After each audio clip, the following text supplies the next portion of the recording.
Scale 1 to 10, how gutted are you by the BMA's latest strike action vote? Oh, very gutted. Is that 10 out of 10? 10 out of 10. It's irresponsible at any time, particularly at the moment. It comes on the back of a very substantial pay increase in the last year or so.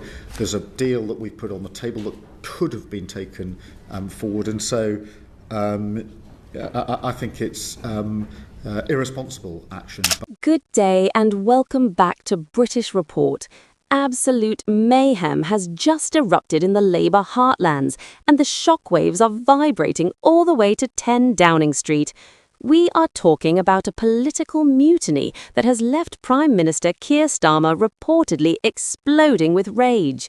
5 high-profile Labour councillors in the London borough of Brent, a rock-solid Labour stronghold, have not just quit, they have defected to the Green Party in a coordinated, scorched-earth strike against the Prime Minister's leadership.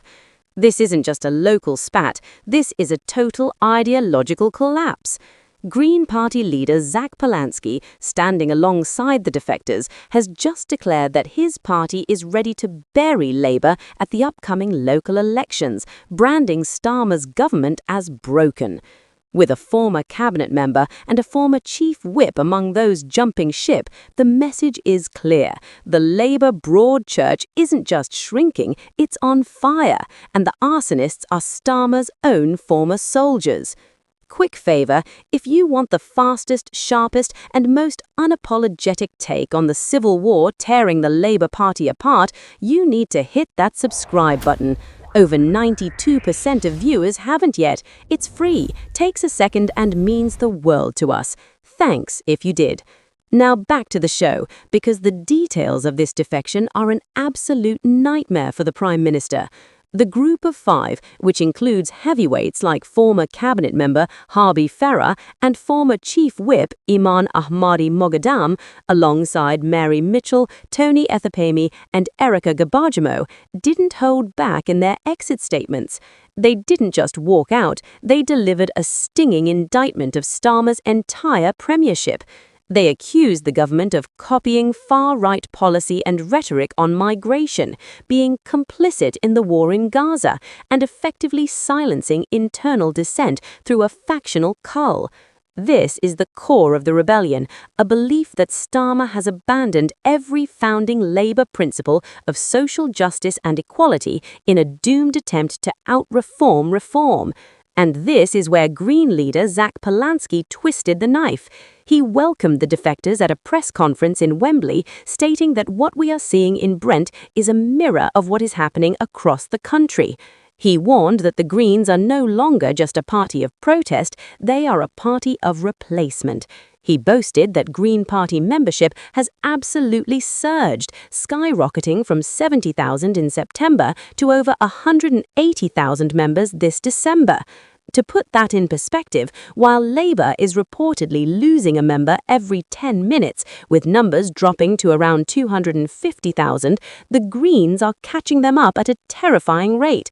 Polanski's vow to bury Labour at the 2026 local elections isn't just bluster, it's a strategic plan to decapitate Labour in its urban heartlands. The response from the Starmer camp has been, predictably, one of pure, unadulterated venom. A London Labour spokesperson attempted to dismiss the defectors, claiming they were merely disgruntled because they had been deselected after falling below the standards we require. They accused Polanski of having a far lower bar for entry and suggested the Greens are a home for those who value postering over delivery.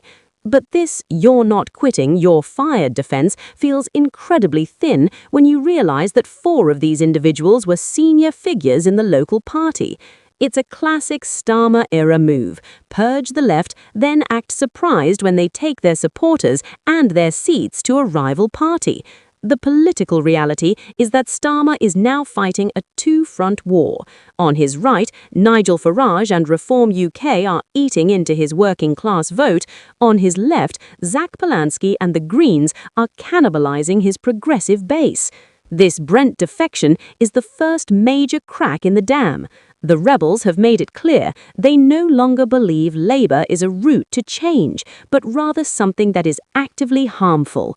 If Starmer can't keep his own councillors in one of the most diverse, historically Labour parts of London, how on earth does he expect to hold the country together during a winter of strikes and economic contraction? The green surge is no longer a rumour, it is a direct existential threat to Keir Starmer's future. Thank you so much for watching.